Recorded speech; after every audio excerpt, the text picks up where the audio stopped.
I would say that the budget lacked inspiration. I mean, also hope, and it's something that we are not too sure where we are heading because of the fact that you notice clearly that we are so sure that the one of the surest revenue generation targets that they have put across will be to increase taxes. And we already know that the people who have been taxed over and over and over again, the category of persons or people who have been taxed over and over and over again, are the same people that are likely to be taxed again going forward, because we've been told time and again that there will be an increase in the net by roping in some other groups of people who either do not.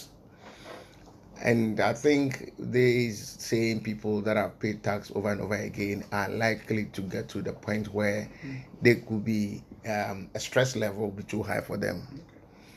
We are noticing something that people are folding up and moving out of the economy just because of the situation. If you also watch carefully, you realize that the government, or maybe he again mentioned, they have managed to turn a corner and hoping that they are going to be doing so much going forward. Clearly, it doesn't give any hope and inspire any of that, because if you are telling me that your inflation, which is around 35%, your inflation hovering around 35, 36, 37, and 8%, and your TB rate is around 29%. That is your interest rate on investment.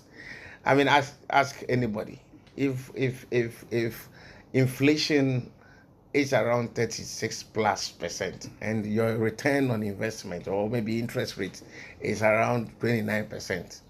I mean, just ask yourself. So if you decide to not to invest your money in any other thing but in government T-bill, and you go and invest your money in there, your return alone is almost wiped out in the negative, so far as inflation is concerned. So sometimes you ask yourself, I mean, is it not a situation where you are getting more impoverished? Government is currently having a huge challenge so far as our debts is concerned.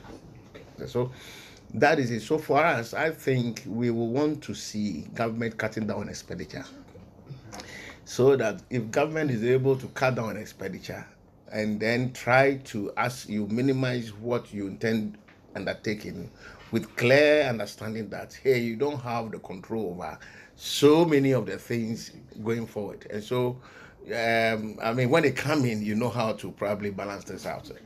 So this shouldn't be, because it's an election year, you go on the spending spree and then start just spend and just continue to spend without being, very watchful of the pain you have inflicted on people, the prices people have had to pay just for you to go through the process to where you have gotten to. And then because of election year, your actions and inactions will then reverse all the little gains, and that is what we need to watch. We need to be very careful. So it would simply be it will be too painful for government to come back and tell people who have lost money through these bonds and these what do you call it, these haircuts given to everybody, again, to say that we are going back, to the extent that even pensioners are not also off the hook. And so these are some of the things that we need to really watch carefully and critically, because it doesn't look that good, even though they want to bask in, and especially that, oh, this is a winning budget, a budget that will give them the nod next year, a budget that will really the game changer for them and all that. I don't see it as such. Right. I don't see it as such at all.